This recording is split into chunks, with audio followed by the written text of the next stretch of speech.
중간간이라고 하는 것은 이미 본인이 폭행용 협박을 사용하기 전에 한거불능 상태에 있는 피해자를 확인하고 피해자의 한거불능 상태를 이용해서 간음행위를 하는 것을 중간간이라고 합니다. 징역 3년 이상의 형이 규정이 되어 있습니다. 그 변호사님께 찾아온 의뢰인은 어떻게 판결을 받았나요? 제가 워낙 성범죄 사건을 많이 하다 보니까 다양한 그 부류의 케이스들을 보게 되는데요. 일단은 성관계가 없었던 사안 같은 경우에는 당연히 이제 DNA를 조사를 해도 남성의 DNA가 나오지 않을 것이기 때문에 그 당시의 사실관계나 이런 것들을 명확하게 진술을 하면서 그 성접촉이 없었다라는 내용을 일관되게 주장을 하는 것이 중요하고요. 실제로 성접촉이 없었다라고 이제 결론이 된 사안에서는 위원회 처분을 받았었고요. 다만 문제가 되는 것은 실제로 성접촉이 있었던 사안입니다. 성접촉이 있었던 사안에서는 일단 DNA가 나올 거예요. 설사 이제 해바라기센터에 가지 않아서 DNA가 나오지 않는다고 하더라도 다른 카톡이라든가 이런 보강 증거를 통해서 성관계가 있었다는 것이 증명이 될 겁니다. 그렇다고 하면 여기에서 방어가 되는 방법은 이제 동의하에 성관계가 이루어졌다라는 것인데요. 그렇다고 하면 피해자 같은 경우에는 어느 지점에 CCTV가 있는지, 그 다음에 그날 여성분이 어떤 행동을 취했고 그것이 어떠한 증거로 보강이 되는지, 그 다음에 그 사건을 전후로 해서 두 사람이 동의를 했다고 볼 수밖에 없는 그런 간접 증거가 있는지, 이런 것들을 최대한 이제 끌어모아서 합리적으로 주장을 해야 되는데요.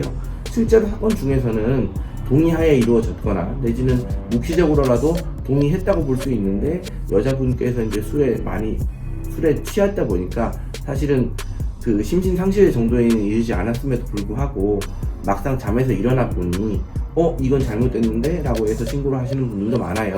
근데 그런 사안의 경우에 완전히 심신이 상실됐다고 하면은 중간간에 성립되는 게 많겠지만 술을 어느 정도 마셨다고 하더라도 두 사람이 동의를 했다고 볼 수 있는 사안이라면 당연히 중간간에 성립되지 않아야 하거든요.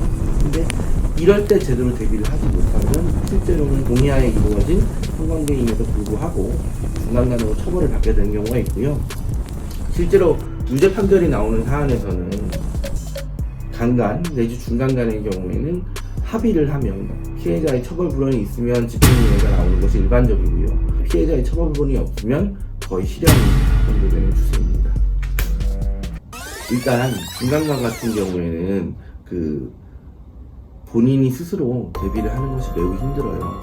일단은 수사기관에서는 굉장히 압박적으로 조사가 들어올 것이고, 그 다음에 본인이 이제 법률 문외한이다 보니까 어떻게 대비를 해야 되는지 이런 부분에 대해서 정확히 알기가 어려운 부분이 많습니다.